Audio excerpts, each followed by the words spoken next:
Ora, se a distribuição amostral da média tende a normal quando n cresce, ela pode ser padronizada fazendo essa conta.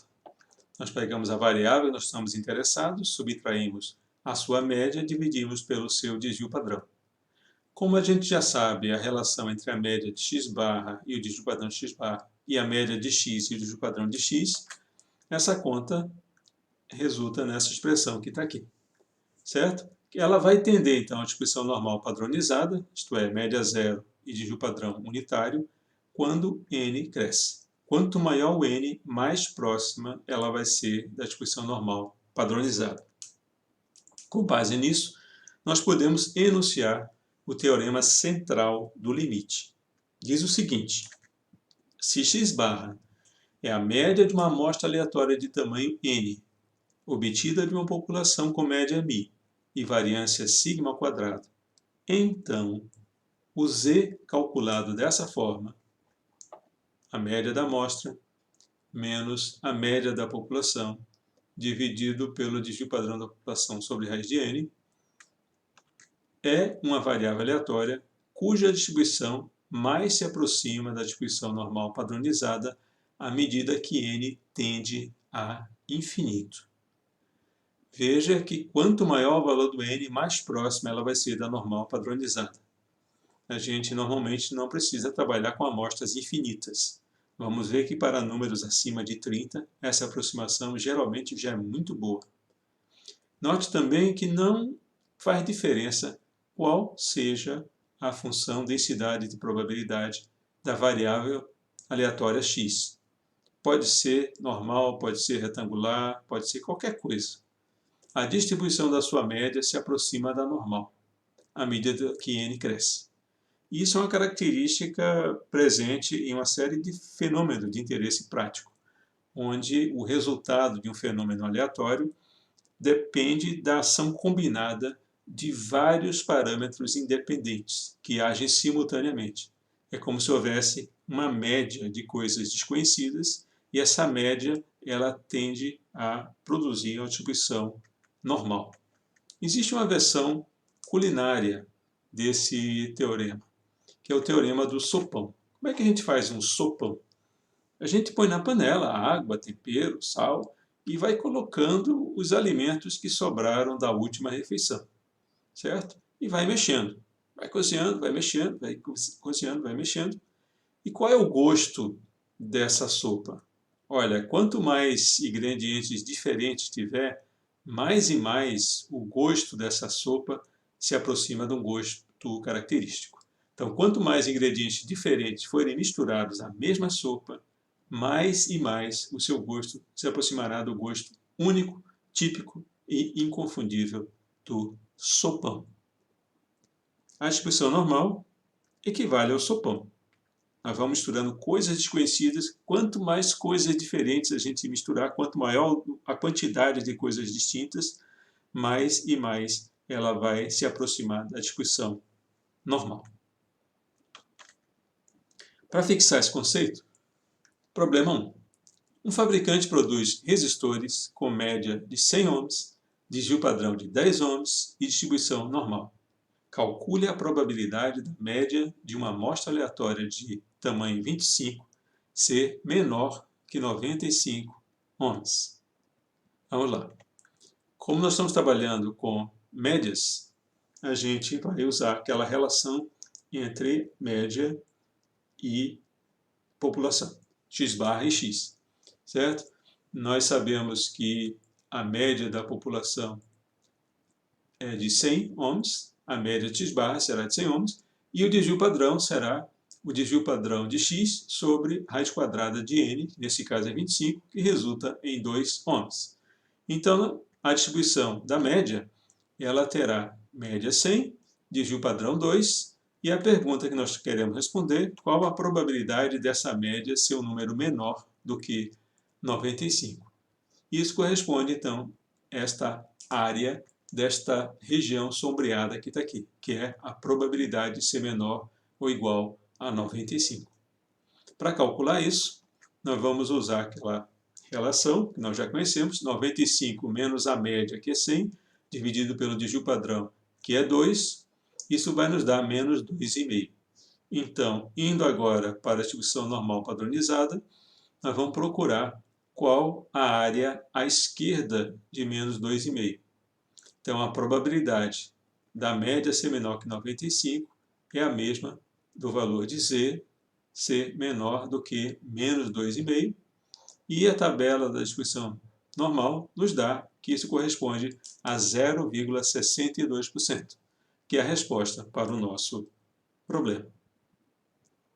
Nós estamos prontos agora para enunciar a equação que nós vamos usar para estimar o que nós chamamos de intervalo de confiança. É uma faixa de valores para a média da população, calculada quando o desvio padrão dessa população é conhecido. Para isso, considere z uma variável aleatória, com distribuição normal padronizada, e não é difícil a gente verificar, através da tabela de probabilidade, que existe uma probabilidade de 95% do z estar dentro desses limites que estão aqui. Esse limite inferior aqui, menos 1,960, é um número que, se nós olharmos na tabela, vamos ver que a área à esquerda dele é de 0,025. Por simetria, a área à direita de mais 1,960 também será de 0,025.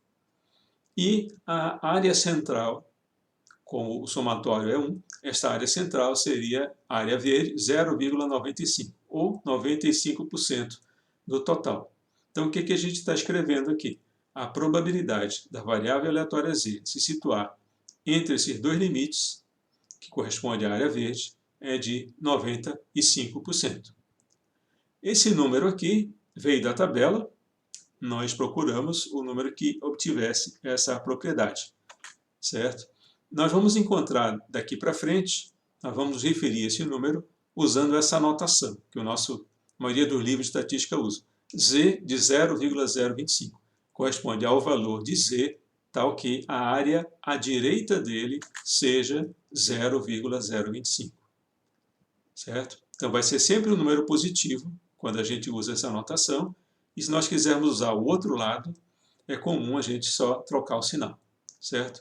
Menos z de 0,025 corresponde a esse valor, tal que a área à esquerda dele é de 0,025.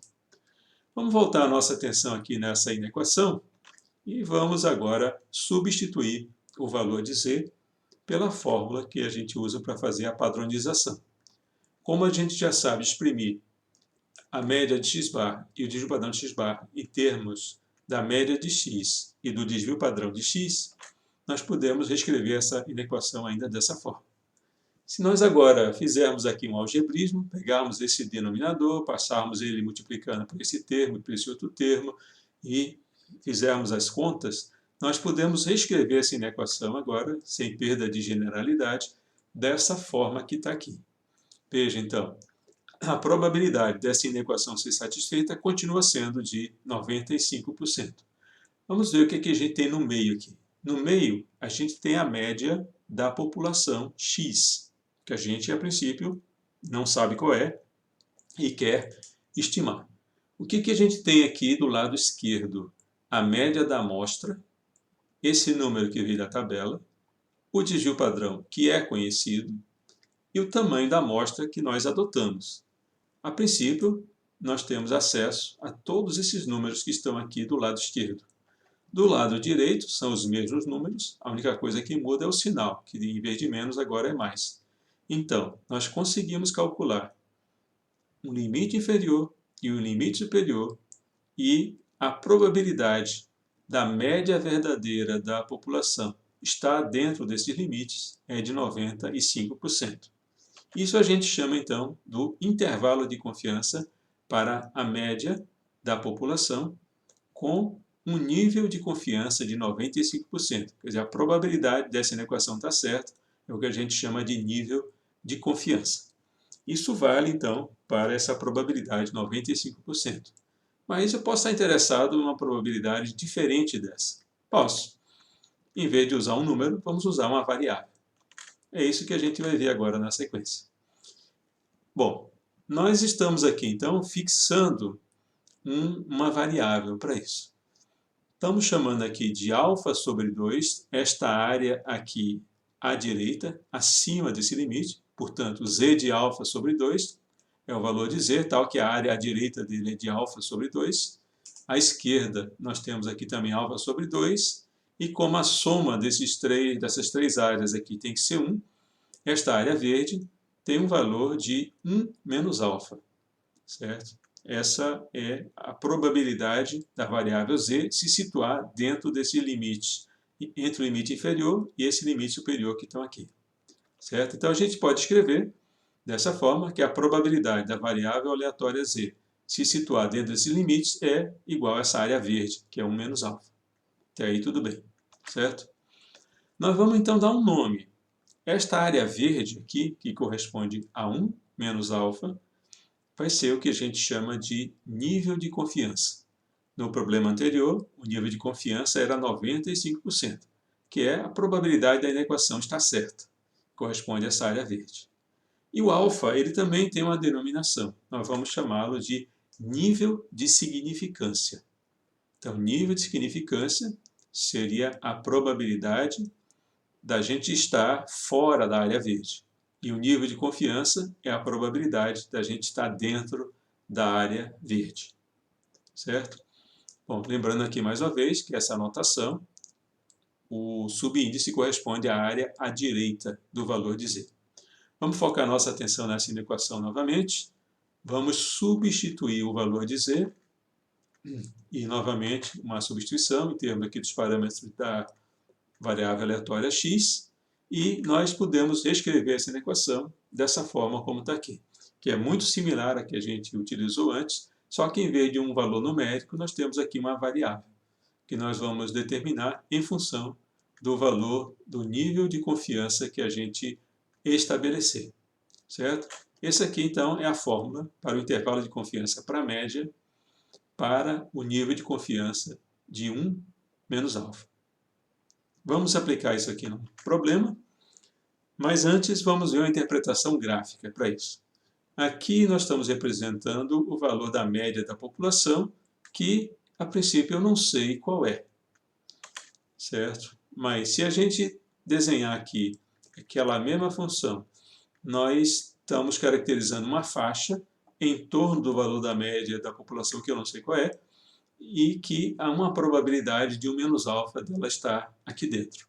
Vamos então aqui pegar e desenhar uma faixa que corresponde a esse intervalo que a gente está vendo aqui, e vamos dizer que nós fizemos uma amostra e a estimativa pontual, ou o valor daquela amostra, resultou nesse ponto vermelho que está aqui, que é diferente da média da população.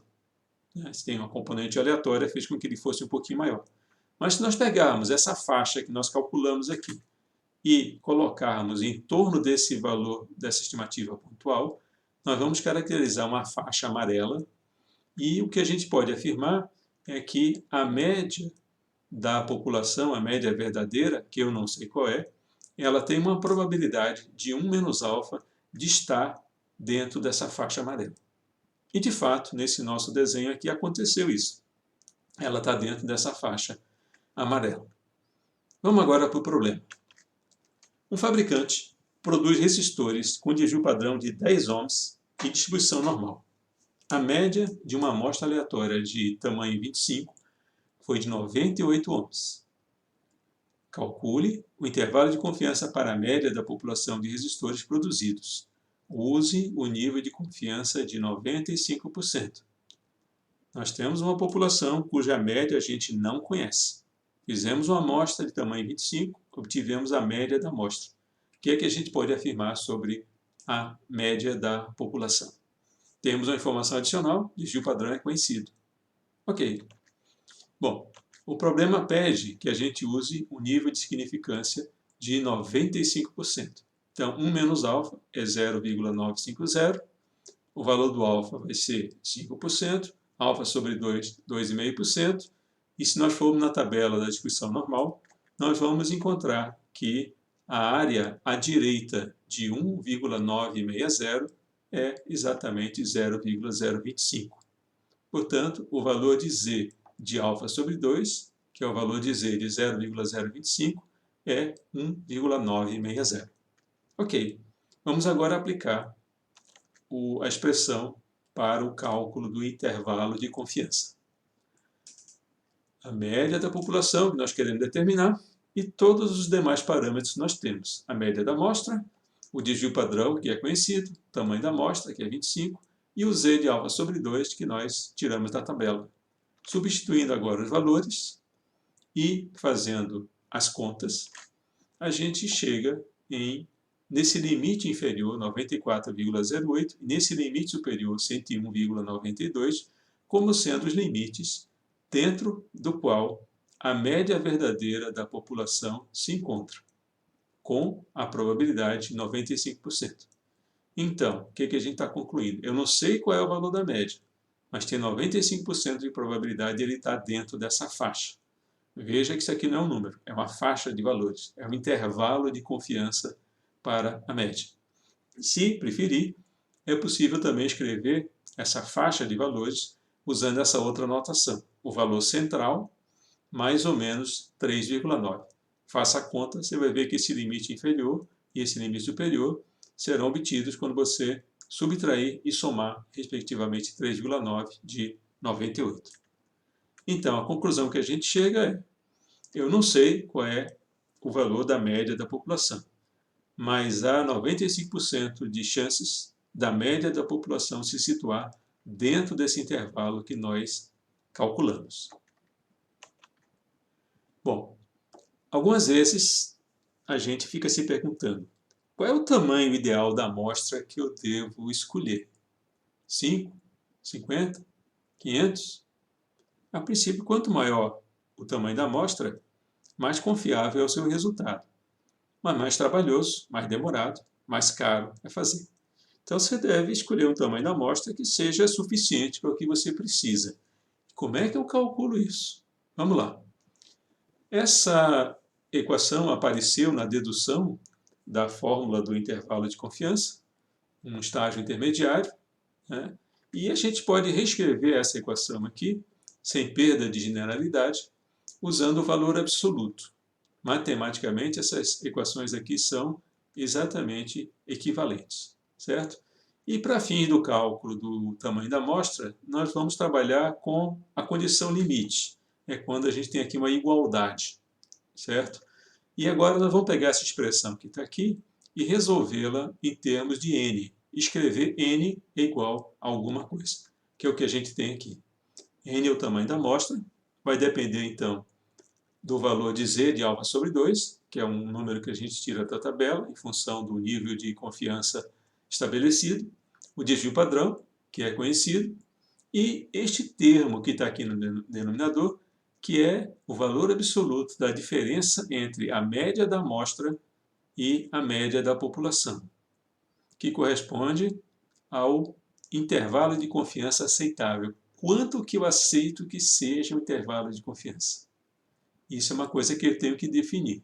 Eu calculo, então, o tamanho da amostra com base no que eu aceito como margem de erro, como intervalo de confiança, e depende também do valor do desvio padrão. Certo? Vamos ver um exemplo.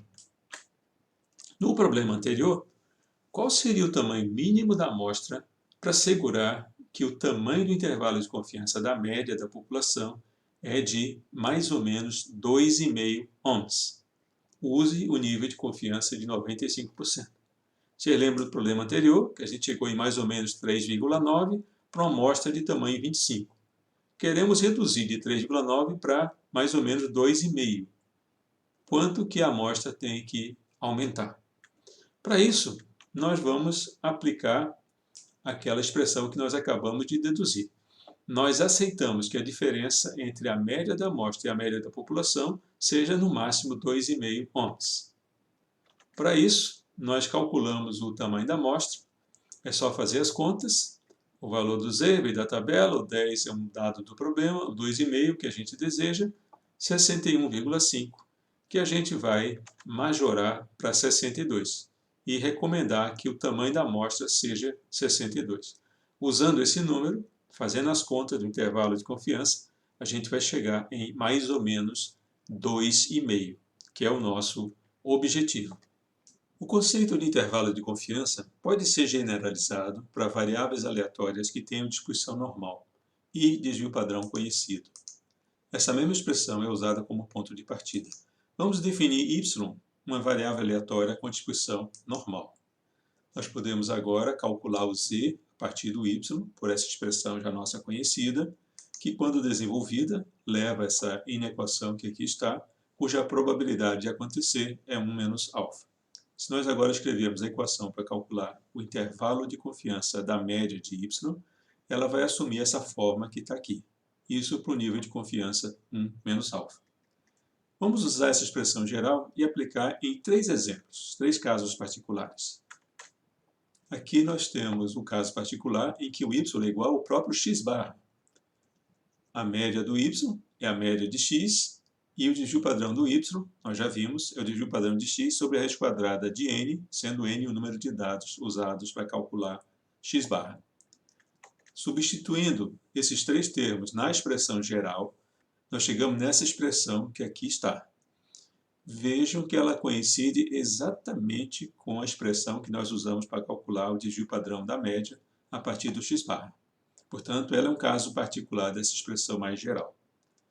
No segundo exemplo, estamos pegando a diferença entre 2 variáveis aleatórias a e b, que ambas têm distribuição normal e são independentes. A média da diferença entre a e b é a diferença entre as médias, e o desvio padrão da diferença entre a e b a gente calcula por essa expressão. É a raiz quadrada da soma das variâncias. Substituindo esses termos na expressão geral, nós chegamos a uma inequação que nos permite estimar o intervalo de confiança para a média da diferença entre essas variáveis aleatórias a e b. E, finalmente, o terceiro exemplo é a barra menos b barra. A barra é a média de uma amostra, b barra é a média de uma outra amostra. A média de y a gente calcula dessa maneira, pela diferença entre as médias, e o desvio padrão de y é a raiz quadrada da soma das variâncias das médias. Substituindo isso nessa expressão, nós chegamos a uma expressão com a qual nós conseguimos calcular o intervalo de confiança para a diferença entre a barra menos b barra. Vejam que esses 3 exemplos aqui são uma amostra do que dá para fazer. Se a gente estiver lidando com variáveis aleatórias com distribuição normal, essa expressão geral pode ser estendida para uma série de outros casos de interesse prático.